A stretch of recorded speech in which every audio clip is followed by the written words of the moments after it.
বিসমিল্লাহির রাহমানির রাহিম। আসসালামু আলাইকুম। আজকে সকাল সকাল ঘুম থেকে উঠে এখানে আলু সিদ্ধ বসিয়ে দিয়েছি। তারপরে তর টমেটো পেঁয়াজগুলো একটু ধুয়ে নিলাম। ধুয়ে নেওয়ার পরে এখানে মাংসগুলোও ধুয়ে নিয়েছি। তারপরে ধুয়ে নেওয়ার পরে সুন্দর করে ধুয়ে নিলাম। তারপরে চুলাতে আগে থেকে ডাল বসিয়ে রেখেছি। এখানে টমেটো কুচি করে দিয়ে দিলাম। দিয়ে দেওয়ার পরে এখানে পেঁয়াজ কাটতেছি, টমেটো কাটলাম, কাঁচামরিচ কাটলাম। কেটে এই যে আমার বক্সটা, সবসময় এই বক্সে আমি পেঁয়াজগুলো নিই। নেওয়ার পরে তারপরে আমি আবার ডালে চলে গেলাম। ডালগুলো একটু নেড়ে চেড়ে দিয়ে একটা কড়াই নিয়ে একটু তেল বসিয়ে দিলাম। দেওয়ার পরে এর মধ্যে আমি দিয়ে দেব পেঁয়াজ, কাঁচামরিচ, তারপরে দিয়ে দেব লবণ দিয়ে ভালো করে নেড়ে চেড়ে নিব। নেড়ে চেড়ে দেওয়ার পরে এর মধ্যে দিয়ে দেব হলুদ গুঁড়ো, মরিচের গুঁড়ো, আদা রসুন বাটা, তারপরে দিয়ে দিব গরম মশলা।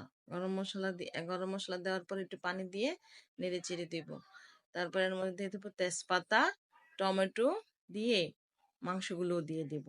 দেওয়ার পরে একটু ঢাকনা দিয়ে ডেকে রাখবো একটু কষানোর জন্য। তারপরে আবার এখানে দিয়ে এখানে ডালের মধ্যে চলে গেলাম। ডালগুলো নেড়ে চেড়ে দিয়ে এখানে কাঁচামরিচ দিয়ে উঠিয়ে নেব একটু লবণ চাক করে। তারপরে এখানে আলু ভর্তা বানাতে চলে গেলাম। আলু ভর্তার জন্য আলু সিদ্ধ করে নিয়েছি। নেওয়ার পরে এখানে আমি আলুগুলো ভালো করে ছিলে তারপরে একটু মধ্যে নেব। মধ্যে নেওয়ার পরে একটু পেঁয়াজ, লবণ, শুকনো মরিচ, সরিষা তেল দিয়ে ভালো করে মধ্যে নিয়ে ভালো করে মেখে নেব। মেখে গোল গোল করে কিউব করে একটা বাড়িতে নিয়ে ফেলবো।